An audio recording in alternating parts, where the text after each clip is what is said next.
Okay, hi guys, and welcome back to Make Today Count, the podcast that brings you inspiring conversations with remarkable people to help you get the most of every day and build an effective personal brand across your business, life, and everything between. We've got another fantastic guest today. We're going to be talking all about in-person networking, and I'm pleased to bring you Milo Dunne. How you doing, Milo? I'm very good, thanks very much, Ross. How about yourself? Yeah, really well, thank you. Thanks so much for your time today. I'm looking forward to getting into this conversation about networking. And I guess to kick us off, it's been quite a challenging year for in-person networking, but a very different couple of years, I'm guessing. And I'm looking forward to getting to that conversation because I think there's going to be more people that are going to be wanting to get back into in-person networking. And hopefully some of the things we'll speak about today will kind of give some pointers and some ideas as to kind of how to do that as effectively as they can. But before we kind of crack on with that, I'd love it if people haven't come across the work that you do before, if you could just give us a little bit of background about kind of how you got to where you are today.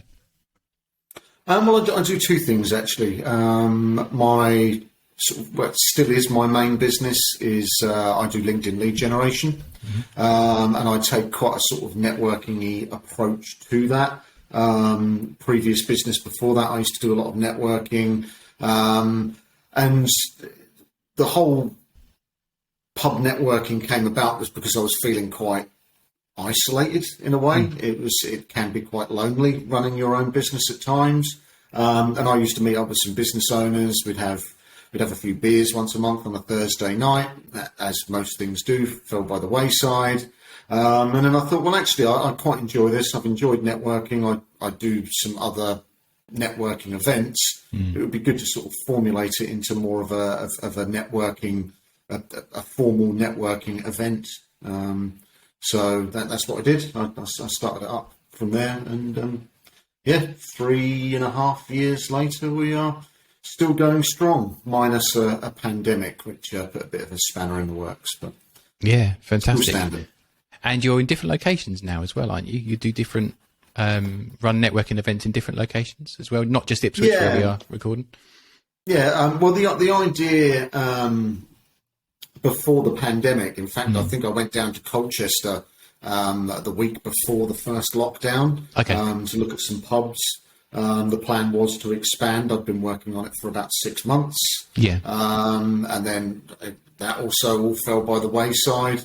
But I started doing a bit of online networking, met a lot of good people across the country. So rather than sort of starting locally, I think I did my next one, went across to Bristol. Gone down to Brighton, launched in Norwich. Did some launches in Manchester and Sheffield, which have a few things that need to be worked out. But the plan is to branch out across the country because they have gone down well in Ipswich. Yeah, that's fantastic. And was there any reason that you picked those kind of cities and towns, or was it just kind of like where you felt, you could kind of launch them really well? Well, to start with the pandemic, obviously, confidence was low. I knew a lot of people weren't coming out. I mean, Ipswich, for example, pre-pandemic was 20 to 25 people turning up every month. When we came back from the lockdown, I think the first one we had 9, I think it was. Okay. And even, I think we've now run 5 Ipswich ones, and I think the highest that we've had is 16. So it's still much more of a struggle. So I looked at places and thought, well, I don't really want to launch in Bury St Edmunds because that could quite easily have 4 people, and that would be no good to anybody. Yeah, of course. So I just looked at big cities. So I thought, well, I've got somebody who I like in Bristol. Bristol's 4 times the size of Ipswich in terms of population. So I thought, well, that would make good sense to start it there. Same with Brighton, and then Sheffield, Manchester, and Norwich was more. They've got a bigger population, but it's quite local as well. And I knew I'd be able to sort of get some people in and around the area to go to it to make it a little bit easier for me as well. Yeah, fantastic. And kind of, as those people have kind of started to get back into in-person networking, you yourself, did you kind of do a lot of kind of Zoom type networking over that lockdown period, or did you just stop, or how did it kind of play out for you over that period? Well, I tried doing my own on Zoom. It wasn't very good. I mean, it did have. We did manage to attract quite a few people to turn up, and I believe we even had a Romanian who was living in Germany turn up to one of the meetings as well, randomly. But it was just awkward. I hadn't really thought it through properly, I don't think, and it was just I tried to apply real world structure to an online world, and it just didn't work like that. So I ended up ditching it. I did a few others. Again, I felt like even some of the more established companies were a little bit awkward and a little bit clunky. But I used to be a member of For Networking many years ago. It was the first, I think it may have even been the first ever one that networking meeting I went to. Certainly the first one I joined. And I tried their online format with a bit of a, this is going to be awkward, but it really worked. It worked out a good format. And it's actually benefited me quite a lot in terms of both with what I do on LinkedIn. I've done really well in that respect, but just in terms of building a UK-wide network of people that I've now been able to help launch over the country. Yeah, as well.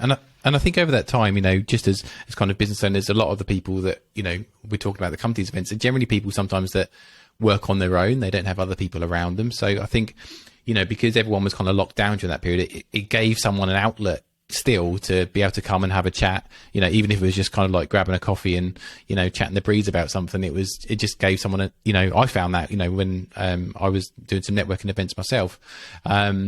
But we're getting more back into in person now. For, I guess, the people that you've seen come through your door, or maybe that you've met as part of your kind of networking journey as well, is it something that people immediately think about getting into in-person networking when maybe they start their business, or have you found that there's a key time when they think, oh, I better start doing something like that now? How does it kind of play out for the people that you kind of speak to? There's a mix, if I'm honest. I think a lot of people, they turn up to networking just because they think that they should be turning up to networking and don't really have it as part of a wider strategy or have any plans of what to do with the networking. And there are some people that they've been networking for years, and it's like, well, this is the way that I do business. This is the way that I build my relationships. So I'm going to carry on doing it. But I think in the main, most people who do turn up, especially if they are new in business, they go there not just for the networking, but the knowledge as well within the room. And I think I find that a lot of people are just looking to just build up a bit of a community around them of like-minded people. Yeah. And especially like the events that you run, I know you have speakers and stuff like that. So there's an opportunity for learning like there, as you say, as well as kind of getting together with people. And I think also, sometimes when I've spoken to people, I say, do you do networking in sort of in-person networking? They say, oh no, I don't do that. But then a lot of people don't do it, but kind of know they need to, at some level. Why do you think it is that, sometimes, like anything really, sometimes the stuff that we know we need to do, we kind of put off? Is it just because it's just kind of going out and meeting people, or is it for any other reasons, do you think? Yeah, I think for some people, they view networking as a room full of very serious accountants. And it's going to be very dry, quite boring. And they only think of it as that sort of old, I guess, 1980s kind of yuppie image, I guess, of some kind. And I mean, even with my own events, I'll quite often get women say, "Oh, I'm not so sure. I can see it being a room full of men drinking beer," and it's like, well, no, actually, it's not. It's probably about a 50-50 split. And in some, I mean, like Brighton, for example, is 75% women. So it is a mix, and I think it's just getting over that networking is not as dull and as serious as what somebody might perceive when they first start business.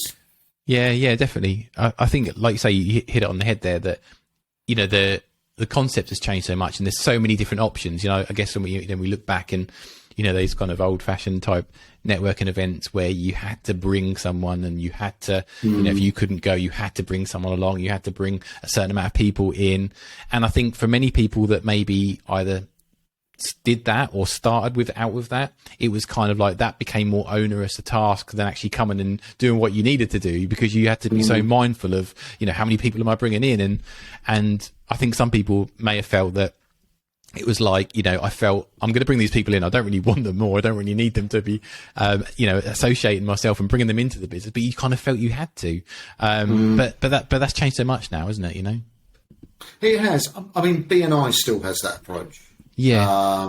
And B&I's for certain people, it's not really my style. And they say that themselves, that it's not for everybody. But when because I've been to a B&I meeting before, and I've just sat there and thought, well, actually, this seems like a job. And I'm not in business because I want to feel like I've got a job. I want the freedom to do whatever the hell I want. And if I don't want to bring anybody along, or I don't want to turn up, I don't feel like I should be made to feel bad about that. But yeah, I mean, in the main, there's so many networking events about now, so many, and most of them take a relatively laid back attitude towards things. You know, there's no restrictions. You know, most of them say, well, 2 accountants can turn up. There's no blockouts or anything like that, and it is 95% of all networking events are very relaxed and laid back. Yeah, and I think that's the beauty of it. Like you said there, there's more choice. There's different kind of styles for everyone, but also it's kind of that feeling that, you know, even with people in your same niche or industry, that feeling of, you know, we're better together. You know, working together, even, you know, for, you know, like you said before, sometimes there was locked out categories where you can only have one person per industry, but now, you know, a lot of them are open, and I've found for myself and in what I do, that's hugely beneficial, because sometimes you don't get to meet other people that do the same thing as you do, which is hugely helpful, and just kind of building that network up. You know, you never know at any time when you might need to call on someone to maybe, you know, I know for people in the industry that I work in, where you had to be with people and physically be with people across that COVID time, it was kind of like, well, if I'm ill, I need someone to come and step in and help and that kind of thing. And if you don't have that network, you don't have people that either you've worked with or you've had conversations with, and you felt they're kind of a good kind of fit for the similar thing to what you do, you know, that's so beneficial. And I think it's the same when we talk about sort of marketing and sort of content and that kind of thing as well. You know, the days of holding everything to yourself is kind of over, and you know, at least in my experience, if you can be open and be sharing and share your knowledge in a way that, you know, you can really help other people and go at it from a point of view as like, right, how can I help you, rather than what can I get from that situation. I think it kind of stands you in good stead. Would you agree? Oh no, absolutely. Yeah. I think in terms of how some people present themselves at networking events is, I want to get business from this. And I think if you go into it with that attitude, you'll get no business from it. And I do think, like, with the same industries, I love going to marketing networking events. Okay, or networking events that have a lot of marketers in there. There's only one me. And to be fair, not many marketers do LinkedIn, and they don't do it in the same style that I do. Of course, But for me, it's like, well, yes, you can help that client. I can help as well. But I could probably help a lot of your clients in the way that you can't. And you can probably help some of my clients in the way that I can't. I will always say, when it comes to, I can advise on content. I understand content, but I don't create and post content for my clients. And I don't want to. I will advise them and say, this is the best approach. You want to speak to these people, or you want to have a look for that in your area if you want to, because it's just not an area that I want to get involved in. And I think a lot of businesses are niching down a lot more than they used to. Again, taking it back to even 15 years ago, you know, a lot of photographers, for example, they'd photograph whatever bit of business came in, it'd be like, oh yeah, I'll do it. And now it's like, well, no, I only do weddings, or no, I only do corporate headshots, or live action shots of you and your business, or there's just so many different niches within that now, isn't there? Yeah, it's definitely a lot more choice, I think, and that's great for that networking industry, because it means that more people are going to come with the feeling that there's something that's always going to fit them. They just have to we just have to try these things out sometimes, don't we? Go to these events and just try, what's a good fit for us. I know from my point of view, what I've seen from when I first started to go to in-person networking events, and throughout the time which I've been to them, there's a lot of kind of knock-on effects to just kind of being in a room with other like-minded people. I think when you first sign up, you think, I might get some leads, or, that kind of stuff from some other people. But let's talk about sort of the knock-on effects, because I think there's a real benefit in just being in a room with people that are kind of like-minded. And I think, because there's so much options now around networking, like you say, your events are styled and have a real tone that's indicative to you. And I think generally, have you found that the people that will come along have a kind of similar sense of, this is what I want to get out of networking, this is the tone? Because I know, for example, a lot of the marketing that you do around your events is very that has humor to it, with the emails you send out and the social media posts. There's almost the fact that you're coming to these events because we're talking about business, but you're kind of also joining people that just generally like the similar stuff that you like. Yeah, absolutely. I mean, that's a philosophy for all my marketing, to be honest. Yeah. And it's about, it all flows. So it starts from the marketing, trying to get people with a good sense of humour in, which then will join in with the event and know that it's a good fun and a laugh. And then with how I also, when I host them as well, I often put a bit of humour, some photoshopped photos of usually the speaker, just to sort of get the room going. I always ask a random question as well, favourite packet of crisps, or favourite action film, or something like that. That often gets a bit of banter going on in the room, and it just creates the whole experience. And I think without the marketing, you're not going to get the people there that are going to help create that experience. There are some people, I mean, quite often I'm quite good at sort of reading body language and facial expressions, and I'll see people that they've booked on via Eventbrite, they've come along, and I can sort of see by the look on their face, they're like, what the hell is this? This is all a bit random for my liking, and I know that I'll never see them again. But it's all designed to, there's plenty of very, very professional networking groups. I mean, this takes place in an evening in a pub, and first and foremost, it's about enjoying yourself and having fun and just relaxing and having a night off, but still working at the same time, and still learning stuff from our speakers and building those relationships. And I find that when you strip back the business a little bit and you go in there as a people with something in common, you get to know each other better, and therefore you get to know each other's businesses better as well. Because a lot of networking events are, you meet up with somebody, you both got a coffee in your hand. Hi, what do you do? I'm an accountant. Hi, what do you do? I'm a financial advisor. And really, this person doesn't care about that person's job, and that person doesn't care about this person's job.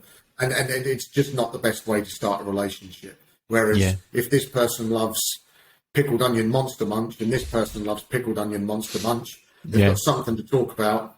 Might want to talk about something a little bit more in depth than pickled onion Monster Munch, but it just starts things off on a right footing, and they like each other instantly. And I find that that's a good way of building relationships. Yeah, definitely. That's amazing. And I think that's what you do really well. And I think, from going to some other events, sometimes that kind of setting of expectations can sometimes be a little bit of a different experience. So you go in thinking it's one thing and it happens to be another, and you all sitting around saying, did we sign up to this kind of thing? But no, you're absolutely right. If you can connect with those other things. And I think for many people, in-person networking has led to some great friendships outside of, the business space. I know that, there's certainly lots I can think of, which, people that I would hang out with, on a personal level now that I wouldn't have done before if I hadn't have done. And I think that's really great in what you're saying there about coming together about like-minded stuff, is a really great, a way of doing that. For many people, I think they kind of, sometimes want to have conversations and talk about in-person networking. And it's like, oh no, it doesn't work for my business. That works for John, who's an accountant, but for me, that doesn't work. What are your thoughts around that? Do you think in-person networking can be effective whatever you do, or do you think there's certain niches where it's more effective than others? Again, it depends on the format. I'll use BNI as an example again. If you are an accountant, if you are a photographer, if you are a sort of more general digital marketer, for example, it works because people have to refer, and because you've got a relatively standard service as such, they will always be speaking to those people. For somebody like me, for example, where I specialize in LinkedIn, the chances of these people speaking about LinkedIn to their networks is slim. So therefore, they're not going to be recommending me. Other networking events, I don't think it matters what you do. You have to work on the relationships, and you have to keep showing up. I don't think that you can actually turn up to any networking event one time and expect to get some business from it. Not in the slightest. But I would still say that there are industries that will do better out of networking. One of my first businesses that I ran was an e-commerce clothing store. I still went networking. I sold, I think, 3 T-shirts in a year, but that wasn't why I went networking. I went networking for the knowledge, and just to speak to people that could help me as well, not just me get business from them. Branding guys and people who could produce marketing materials and trainers, coaches, things like that. So I got that from networking, and everybody can get that from networking as well. So I'd say it depends how you're going to do things. And you've also got specialist networking events as well. So it's about making sure that you're picking the right one that works for you, making sure that it fits in part of your wider plan as well. Yeah, and you mentioned something really important there, is that being consistent with it as well, and not kind of expecting everything to come together overnight, and kind of just showing up to this stuff, even if you set yourself a goal that you try it for a certain period of time. And in some networking events you do have to kind of sign up to some kind of subscription or something, so it kind of gives you that goal as such. But it's just it's a long game, isn't it, with this stuff, and building relationships. And we know ourselves, that when we've been to business networking events, we can sometimes identify someone that's maybe come for the first time and is kind of random, giving all their cards out, and hopefully that might be their only visit, and it's just one of those things where you have to kind of stick it out, and it's definitely worth it, I think, if you can do that. One of the reservations some people have is that maybe if they work alone in their business as well, it's kind of like they have to come on their own, they have to turn up on their own. And I think, if they can firstly identify, like you say, which is a kind of a good networking event for them through their marketing and so forth, that's a really good first step. But what kind of tips would you give people if they're a little bit hesitant of maybe coming up or turning up on their own, maybe for the first time from one of these events? Well, there's a few. I mean, the first one I would say is come along to one of my events, because it's amazing what a couple of drinks can do for your confidence. And I do find that my events are actually a good way of people getting into networking for that very reason, actually. But there's books that you can read. There's a book called The Jelly Effect by, and I can never remember his surname. It's either Andy Bounds or Andy Rounds. I think it's Andy Bounds. Okay. Which is a really, really good one around networking and what you should do. But sometimes it's just a case of taking the plunge. I remember my first one, and I remember I had that image in my head of everybody's going to be dressed in suits, and here's me in a jeans and t-shirt, because at the time I was selling t-shirts, so I had to represent wear what I was representing. And then I got in there, and it was like, well, it's not what I thought at all. And I think what people need to understand is that 99.9% of people that go networking are people that want to help, want to build relationships. They're not scary. There's a good mix, and they're very welcoming. I don't think I've ever been to a networking meeting where, let's say, 99.9% of people haven't made me feel very welcome. The chances are you're stepping into that room, and there's probably another 4 or 5 people that are feeling exactly the same way that you are, possibly even higher. Possibly even some battle-hardened networkers still probably go into a networking meeting going, not sure what to expect. So everybody is on a level playing field. Yeah, definitely. And I think even, I think when I remember back to when I did it, I think maybe also if there's someone else that who runs a business who you're already acquainted with, maybe just say, look, let's sign up, we'll go together. So, at least you've got that, you can, that handhold as you walk through the door or something like that, just to get you there. Because I think that sometimes helps as well. If there's kind of power in numbers kind of thing when you come together, I think that can be really helpful. I mean, to be fair, in the past, I have seen people that have just started their business and they've brought along their friend. When it comes to like the 42nd round, they're like, well, I work for Boots, but it's just like a bit of moral support. For the moral support, and that's great. That's a really good point. Actually, you could bring anyone along, your partner, your dog, whoever you want to bring along, to come along. And I think actually, we've talked about choice, and I think one of the other things that comes up is kind of like, well, how much do I need to invest in, networking when it comes to both time and money, I guess. We've spoken a little bit about time, and we've said that, there's an importance there around being consistent.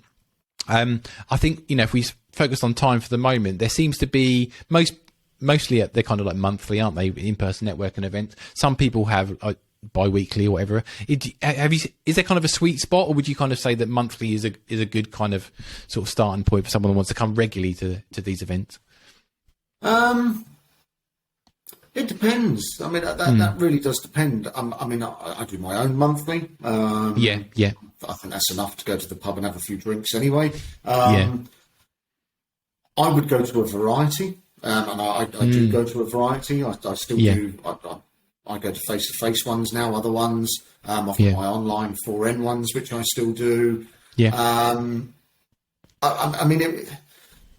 Again, it has to be part of a wider strategy, and you have to think about it, and you have to go, right, well, how much time am I going to invest into this? How much money am I going to invest into this? What return on investment would I like on this? What am I looking to get from it beyond that? How much is that worth? And I think for most people, they have to work it back. I mean, for some businesses, if you're selling like really, really expensive, high-ticket stuff, it could be that you only need one client a year. That's right, from that, or just a handful. So you could go, well, if I can meet X amount of people that I can then turn into these 2 clients a year, then I need to go to this many networking events. So everybody's needs are different. I would certainly say when you're first starting your business, you should be networking a lot. And then as you become busier and more well-known, and you're getting those referrals, then you can start to sort of cut down on it and maybe stick to the ones that you love or where everybody is there that you've really got on well with. No, definitely. With some of the networking events, looking at more of the more traditional formats, one of the items that used to run in there is kind of like saying, hi, my name's so and so. This is what I want to achieve from today, from me coming along today.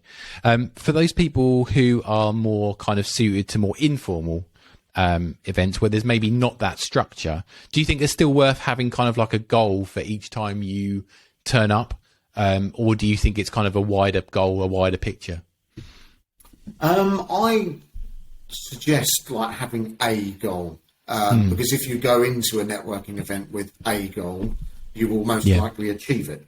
If you go in there going, I want to do this, want to do that, want to do this, you confuse yourself and you don't actually achieve anything. And I say, even if you just want to speak at an event, if you turn up to the one before or a couple before, make it the one goal that the one person you're going to speak to is to arrange being speaker at a future event. The moment you get in there, you'll just go and achieve that goal, and then that's done. It could be to just keep in mind that this is who you're looking to help at the moment. So when you're speaking to people, it's in the front of your mind. Oh, I'm looking to speak to accountants, for example, so I can help them with their branding. I don't know, but and again, like just having that goal just keeps it fresh in the memory and makes it easier to achieve. So that's what I usually suggest. I have done presentations on networking before, and do sort of say that within it is just pick a goal and go with it, because there's plenty of other events coming up that you can achieve other goals at as well. Yeah. And I think that's it. Once you've found one that seems to be a good fit for you and you're kind of the tone's right and that kind of thing, you can start to set them. And I think exactly what you said, the goal hasn't always got to be, I want to work with this type of person this month or something like that. It could just be, there's a really good speaker on this month. I want to come and have a chat and maybe bend their ear afterwards and we can have a chat about something that's sort of been on my mind. So I think it's different for different people in that regard. What I think one of the main things that comes out of this is kind of obviously meeting new people and getting involved with new people and kind of building that network and almost sometimes having accountability. I think accountability for me, I know myself, has been something that's been really powerful, where if you want to keep to goals, you want to keep to progression in your business, if you have someone that's alongside with you saying, look, this is what I really want to do, and they can kind of keep you on board. I think, that's a really great factor of what kind of more traditional networking had, is that they check in with you and that kind of stuff. Do you talk to me kind of a little bit about how networking has helped you kind of increase your network, as it were, and what kind of things that's kind of led to for you?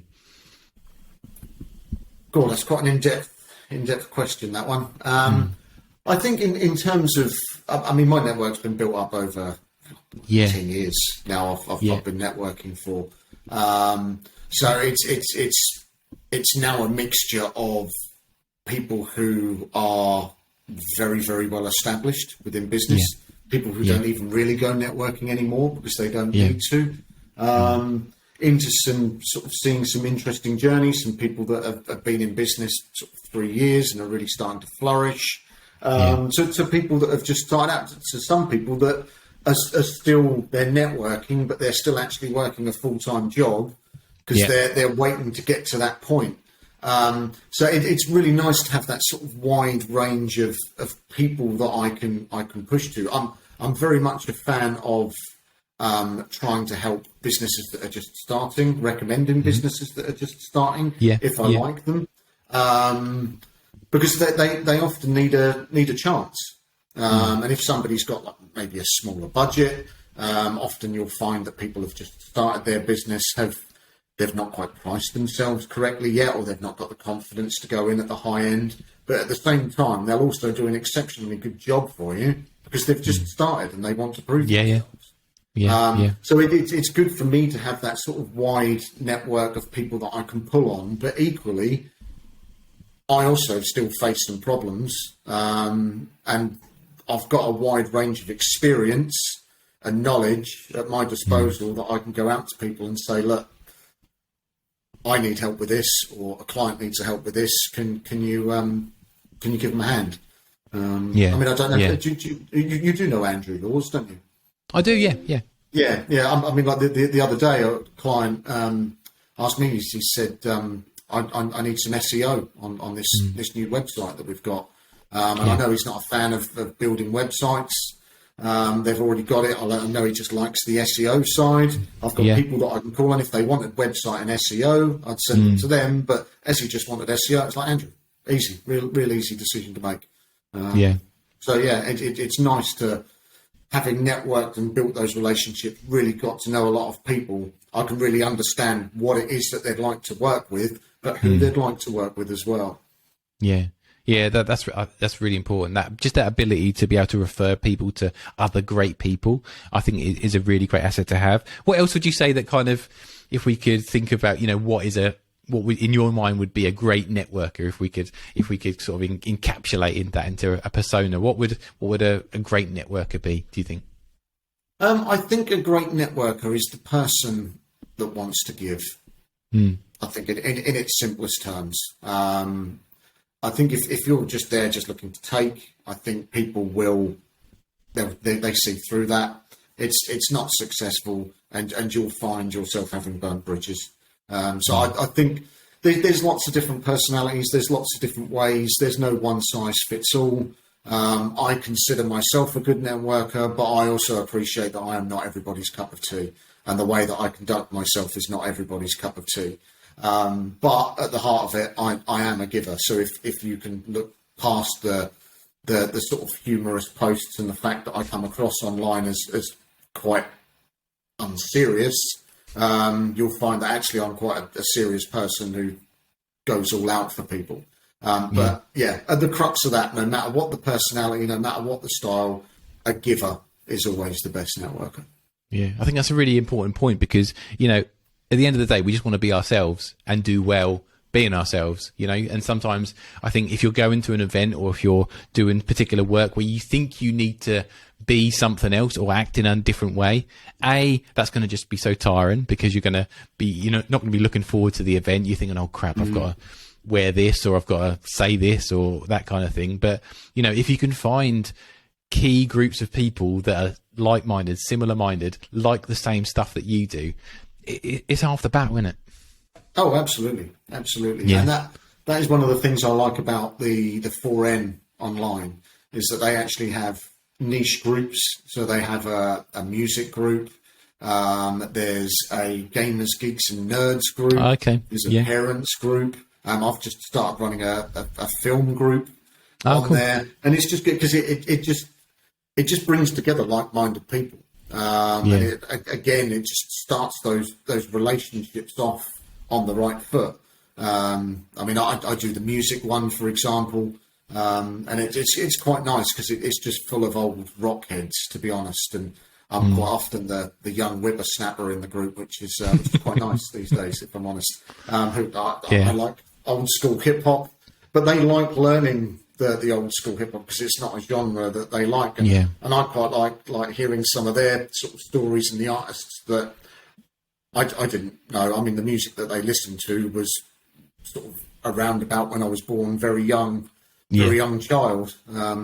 So it's sort of it starts off good conversations, and it's the same people that turn up every week, but we all get on really, really well. Yeah. Has there been anything particular, any kind of particular person or people that have come to your events that you've kind of really seen some really great things happen for them? Maybe they were a bit hesitant at first, maybe they've turned up and stuck with it. Anything that you can sort of recall that where they've really made a mark and things have really gone for them after they've kind of just given it a go, do you think? There's been some success stories. I wouldn't want to necessarily take credit for being at my event. There was one. Even last month. It's not had enough chance to come to fruition. But a guy who is a web developer, an app developer, he always wanted to sort of start speaking about things.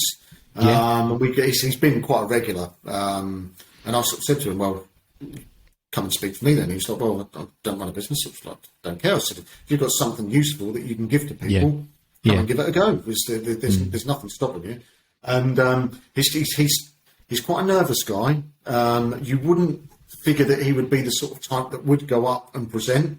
But it was a challenge that he wanted to overcome, and I supported that. And I have to say, it's one of the best talks I've seen someone give. And like everybody in the room was like, wow, it was full of humour. It was full of great advice. He did it on Dungeons and Dragons. It was personal and personal development that you can learn through Dungeons and Dragons, the game. It was quite geeky, but it was full of great humour, really on point. And everyone thought that it was really good. And I said to him afterwards, I genuinely thought that was one of the best talks that he's ever given. And all of those nerves that he'd had sort of stacked up over however long, all gone now. And I hope that he can sort of continue to sort of refine and find his way of talking and his way of presenting and then sort of takes that forward professionally now.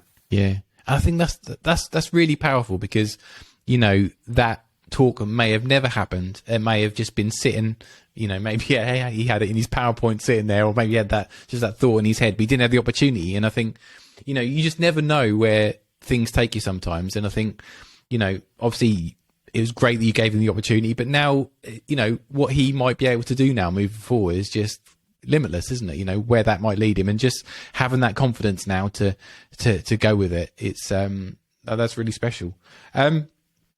Why do you, I think I know the answer, but why do you think, because you've got, events here in our hometown, and then you've sort of branched out to other places now. Why do you think your events have been the success that they've been so far? Why do you think that's been the case? Do you think they're different? Yeah, they are different, and they're relaxing. There's no it's no pressure networking. It's come along, have a few drinks if you want. Some people do get a little bit carried away, but it is about, you haven't got to do this, you haven't got to do that, you haven't got to turn up every month. If you fancy a few drinks, if you fancy building some relationships and having a bit of a laugh, come along. Yeah, it's as simple as that. Yeah, and I think, like you say, it's come at the right time. People are getting back into these in-person events, and just having that option there of just this, something that's super laid back, super relaxing, something that's fun as well, that sometimes doesn't even seem like you're sort of networking for business. That's great. And I think also that's the same way to approach, any event, whether it's networking or whether you're creating events for your own business or whatever. Dial into who you want to invite, what is a good fit for your personality, and then just create something that's, you might not think there's people around enough to warrant an event, but you just never know. You just never know how many people love the same stuff as you do and find the same stuff as important as you. So I think that's something that can be used across the board. Yeah, absolutely. I always say, be yourself. Yeah. If you're in business, be yourself. Because you'll get found out if you act in a certain way, and like you said earlier, it can be quite stressful. Like, I've got to act this certain way, or did I say that right? Didn't I say that right? Just if you're yourself with no filter, you'll just naturally attract your type of person. So yeah, that's the best way to do it. And give us a little bit of a feel for the pub networking events, just to kind of show us, sort of the timeline of kind of from signing up. So you can sign up online, super easy, pay for whatever you need to. And then on the night, what's the kind of flow for the evening? First 20 minutes is informal. Just everybody goes in the room and has a drink and a chat. Then I'll do an intro, which lasts sort of 5 minutes or so, probably not even that. Then we have the introduction round, which is say who you are, what it is that you do, and the random question. And then that tends to get a bit of banter going in the room. People will be saying, "Oh yeah, I love that one. Oh, great choice," and things like that. After that, people then get to pair up with somebody who they've not met before, but whose crisp choice they like, for example.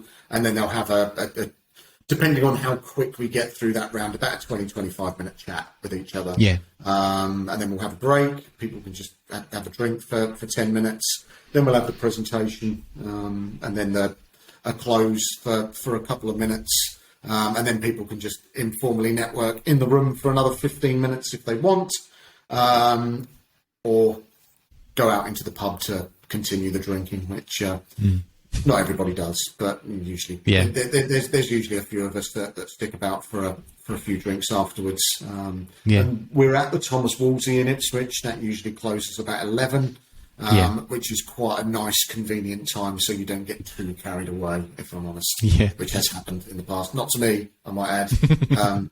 Other guests. The record at the moment is somebody has stayed out until 4:45. Oh, wow. Okay.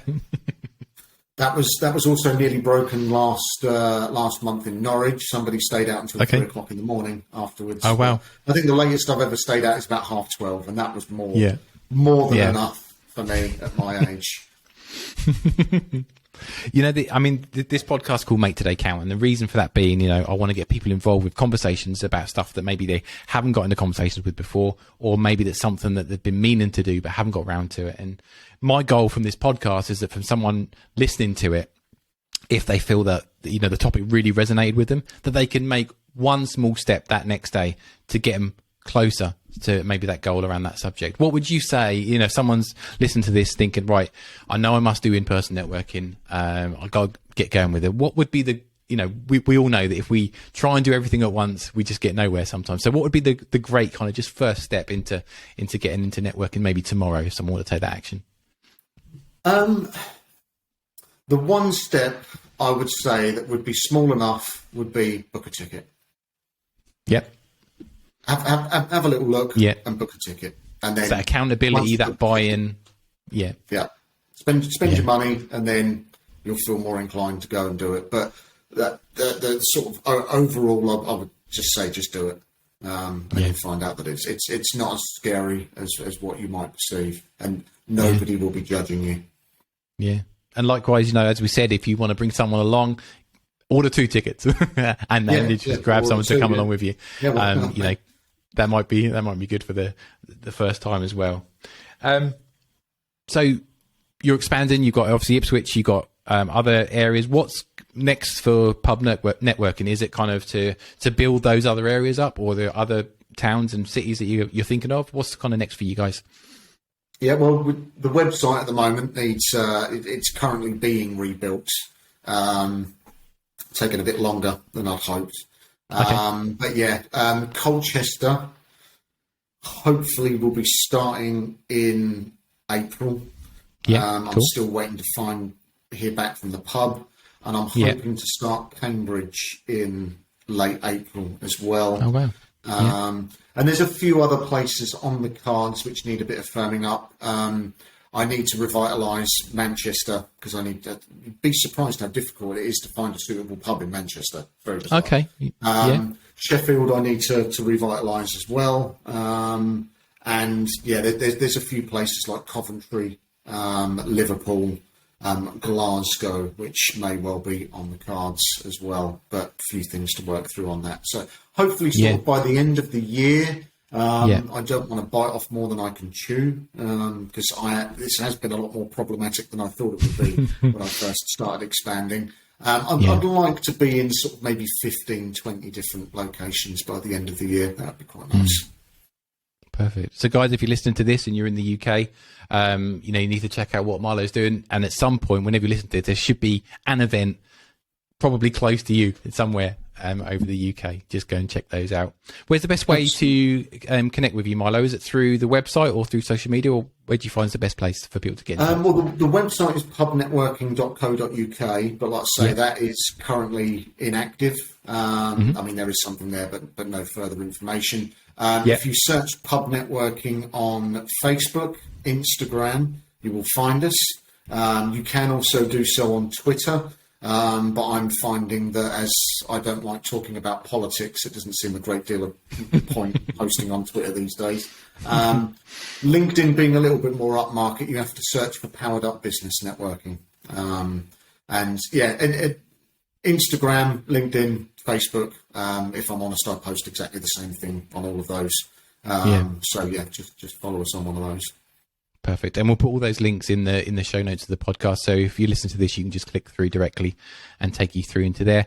Milo, I love to kind of finish off conversations with gratitude. I think gratitude's hugely important. And I just want to say thank you for everything that you're doing. I think that you're doing something that's new, something that's unique, something that makes me chuckle when the emails come through and the recipient's name has been changed to some random, usually 80s, 90s public figure that I can resonate with, being the age that I'm at.